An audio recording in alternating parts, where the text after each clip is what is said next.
देखो ये क्वेश्चन करते हैं, find the cosine of angle eight vertex of N isosceles triangle having greatest area for a given constant length L of the median drawn through it's lateral side. देखो क्या यहाँ पर है, question दो समझो क्या है। देखो क्या हो रहा है, एक ट्रायंगल है, ठीक, एक ट्रायंगल है और आइसोसेलेस ट्रायंगल है, मतलब ए बी सी। अगर ये x है तो ये भी x है, आइसोसेलेस ट्रायंगल है, ठीक है। Cosine of angle eight vertex, इस एंगल को थीटा मान लिया जाए तो हमें कॉस थीटा निकालना है, ये वर्टेक्स हो गया, ठीक है। हैविंग ग्रेटेस्ट एरिया है ना, इसका एरिया मैक्सिमाइज करना है। ट्रायंगल ए बी सी का देखो जो एरिया है इसे मैक्सिमाइज करना है, ध्यान दो, एरिया को मैक्सिमाइज करना है। For a given constant length L of the median, एक मीडियन है जिसकी लेंथ एल है, drawn through it's lateral side, मतलब जैसे देखो ये हमने मीडियन बनाई लेटरल साइड, है ना। देखो ये मान लो फॉर एग्जांपल m है तो इसका मिड पॉइंट होगा, ये पूरा x है। देखो ये मीडियन जो है वो ये लेटरल साइड्स पे ड्रॉ की गई है ना, drawn through it's lateral side. Lateral side मतलब इन साइड्स पर ड्रॉ की गई, ये भी ड्रॉ कर सकते हैं, ये भी, दोनों में से कोई भी एक मीडियन ले सकते हैं। और इसका लेंथ देखो हमें L दिया गया है, ध्यान दो, ये या ये, या तो ये मीडियन ले सकते हैं या ये, कोई भी एक ले सकते हैं। इसका लेंथ L दिया गया, L मतलब कांस्टेंट है, L मतलब कांस्टेंट। देखो हमें एरिया को मैक्सिमाइज करना, हमने क्या किया, देखो ट्रायंगल ABC का एरिया निकाला। देखो क्या होगा, 1/2, ये साइड x, ये x, तो x into x sine theta. देखो एरिया क्या हो गया, 1/2 एक्स स्क्वायर साइन थीटा। देखो ये इसका एरिया हो गया, है ना। देखो ये हमारे ट्रायंगल का एरिया हो गया। अब देखो इसमें दो वेरिएबल हैं, x और थीटा। अब एक वेरिएबल हटाना है, या तो x हटाओ या थीटा को हटाओ। देखो इसका यूज करना है L का यूज करना। देखो ध्यान दो, जैसे ये पूरा x है तो ये भी x/2 होगा, और देखो ये भी x/2 होगा। देखो ट्रायंगल BAM को देखें और cos थीटा लगाएं, तो cos थीटा क्या होगा, देखो x स्क्वायर प्लस x/2 का square minus L square upon 2x into x/2। देखो ये cos थीटा बराबर क्या हुआ, x स्क्वायर प्लस x/2 का square minus L square upon 2x into x/2। देखो 2 से 2 कैंसिल हो गया, 2 क्या हो गया, x square plus x square by 4 minus L square upon x square. देखो ये हो गया cos थीटा बराबर 5x square by 4 minus L square by x square. देखो ध्यान दो, यहाँ से x की वैल्यू रख सकते हैं। देखो इसे क्रॉस मल्टीप्लाई करो, x स्क्वायर कॉस थीटा बराबर 5x square by 4 minus L square. देखो x स्क्वायर कॉमन ले लो तो कॉस थीटा माइनस 5/4 बराबर माइनस L स्क्वायर। देखो x स्क्वायर बराबर क्या हो गया, L square upon 5/4 minus cos theta. देखो ये हमारा x स्क्वायर आ गया। देखो यहाँ से हम x स्क्वायर की वैल्यू पुट कर सकते हैं। देखो ध्यान दो, ये हो गया 1/2 साइन थीटा, और देखो x स्क्वायर की ये वैल्यू आ गई L square by 5/4 minus cos theta, ठीक है। देखो ये हमारा एरिया आ गया सिंगल वेरिएबल में, इन टर्म्स ऑफ थीटा आ गया। थीटा क्या है, वेरिएबल। देखो यहाँ पर दो वेरिएबल थे, x और थीटा, हमने एक वेरिएबल को हटा दिया। एक्चुअली L कांस्टेंट है, L जो है वो दिया गया है कांस्टेंट है, ध्यान दो। अब हम इसको थीटा के रिस्पेक्ट में कर सकते हैं डिफरेंशिएट। दो क्या होगा, L स्क्वायर बाई 2 बाहर ले लो। देखो इसको ऐसे लिख सकते हैं, L स्क्वायर बाई 2, और ये हो गया sine theta upon 5/4 minus cos theta.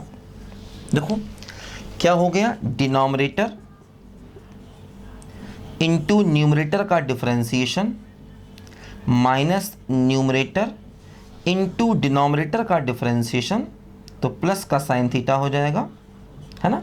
Denominator into numerator का डिफरेंशिएशन माइनस न्यूमरेटर डिनोमिनेटर का डिफरेंशिएशन अपॉन डिनोमिनेटर का होल स्क्वायर। देखो ऐसे ये आ गया, ठीक। अब देखो हम डिफरेंशिएशन को जीरो करेंगे और उससे हमें थीटा मिलेगा और हमें चाहिए है कॉस थीटा। एरिया को मैक्सिमाइज करना है, मतलब डबल डेरिवेटिव को नेगेटिव शो करना है और कॉस थीटा हमें चाहिए। देखो इसको लिखो, अब इसको डिफरेंशिएशन करना है, इस पार्ट को मिटाते हैं, लिखो जल्दी से। देखो ये इसको मिटा देते हैं,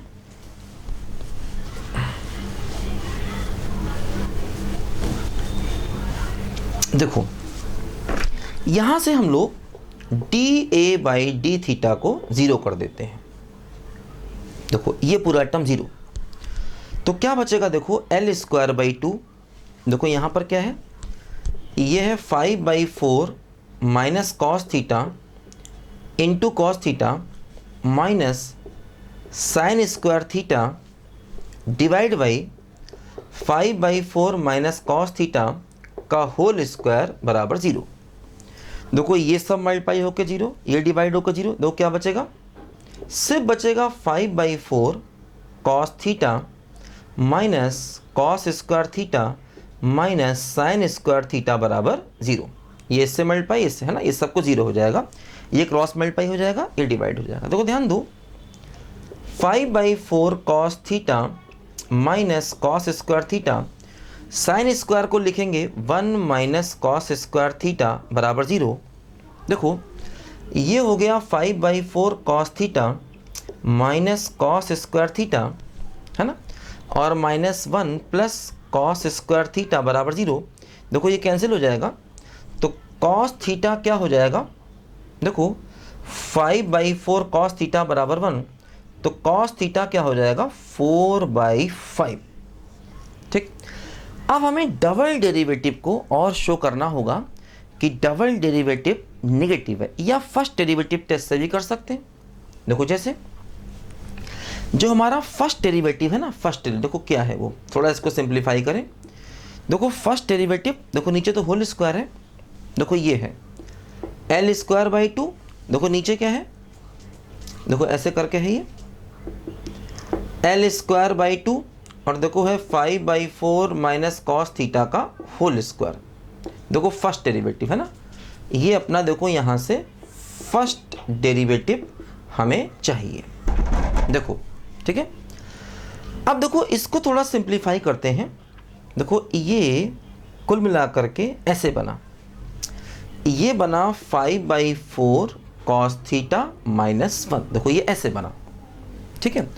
देखो ये इसको सिंप्लीफाई कर लो, देखो यहाँ सिंप्लीफाई किया ना, देखो ये पूरा कैंसिल होके 1, तो 5/4 कॉस थीटा माइनस 1। देखो एक काम किया जाए, L square by two 5/4 minus cos theta का होल स्क्वायर, देखो यहाँ से 5/4 कॉमन ले लेंगे, तो बचेगा कॉस थीटा माइनस 4/5, देखो ऐसे बचेगा। अब देखो ये सब कुछ तो कांस्टेंट है, पॉजिटिव है। अगर हम कॉस थीटा को 4/5 से कम लेंगे तो देखो ये डेरिवेटिव है ना, देखो क्या होगा, है ना, कॉस थीटा को 4/5 से कम लेंगे तो देखो क्या होगा, ध्यान दो, देखो यहां पर एक्चुअली आप ऐसे समझो, कॉस जो है ना वो एक डिक्रीजिंग फंक्शन है, कॉस एक डिक्रीजिंग फंक्शन है। तो क्या होगा, मतलब यहां पर समझो ध्यान से, देखो कॉस एक डिक्रीजिंग फंक्शन है ना, तो यहां पर देखो चीजें थोड़ा बदल जाएंगी। कॉस एक्चुअली एक डिक्रीजिंग फंक्शन होता है। देखो क्या होता है, अगर हम कॉस का ग्राफ देखें तो ऐसे करके देखो जाता है, 0 से लेकर के 180 तक कॉस एक डिक्रीजिंग फंक्शन है। देखो जैसे यहाँ पर थीटा बराबर क्या हो गया, कॉस इनवर्स 4/5, ठीक। तो अगर हम थीटा को कॉस इनवर्स 4/5 से कम लेंगे, मान लीजिए, ठीक है। तो क्या होगा, देखो अगर आप थीटा को इस वैल्यू से कम लेंगे तो कॉस थीटा जो है ये 4/5 से बड़ा होगा, उल्टा होगा यहाँ पर, है ना। अगर जैसे मान लो मैंने कहा फॉर एग्जांपल एक काम करते हैं, देखो मैंने कहा मान लो इस 4/5 को हम लोग एक काम करें, मान लो 4/5 को कॉस अल्फ़ा मान लें, फॉर एग्जांपल ऐसा मान लिया। देखो देखो क्या होगा, अगर थीटा अल्फ़ा से कम है तो कॉस थीटा कॉस अल्फ़ा से बड़ा होगा।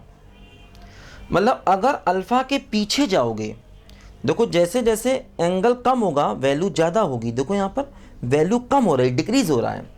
तो जैसे मान लो अगर यहाँ अल्फ़ा है और यहाँ थीटा है, तो अगर थीटा अल्फ़ा से छोटा है तो कॉस थीटा की वैल्यू ज़्यादा है, तो इसका मतलब डेरिवेटिव क्या हो जाएगा, पॉजिटिव।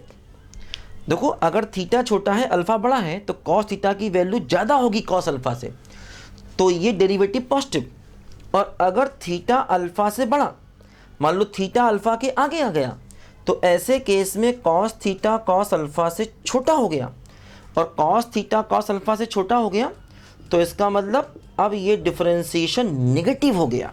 देखो इसका मतलब क्या हुआ कि अल्फ़ा के पीछे डेरिवेटिव पॉजिटिव, अल्फ़ा के आगे डेरिवेटिव नेगेटिव, मतलब अल्फ़ा पर फंक्शन क्या है बोलो, लोकल मैक्सिमम। तो ये हमारे क्वेश्चन का आंसर आ गया, और इस पॉइंट पर फंक्शन लोकल मैक्सिमम है, ये बात हमने प्रूव कर दी, है ना।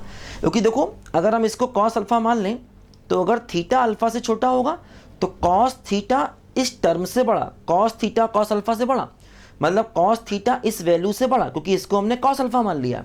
कॉस थीटा इस वैल्यू से बड़ा तो डिफरेंशिएशन पॉजिटिव। अगर थीटा अल्फ़ा के आगे ले लें तो कॉस थीटा कॉस अल्फ़ा से छोटा, मतलब कॉस थीटा इस वैल्यू से छोटा, तो देखो डिफरेंशिएशन नेगेटिव। तो थीटा अल्फ़ा के पीछे डिफरेंशिएशन पॉजिटिव, अल्फ़ा के आगे डिफरेंशिएशन नेगेटिव, इसका मतलब इस पॉइंट पर फंक्शन क्या हो गया, मैक्सिमम, जो हमें प्रूव करना था। ठीक है, और हमारे क्वेश्चन का आंसर ये आ गया, हमें कॉस थीटा चाहिए था, कॉस थीटा क्या आ गया 4/5, यही हमारे क्वेश्चन का फाइनल आंसर है। ठीक है, यही हमारे क्वेश्चन का फाइनल आंसर है।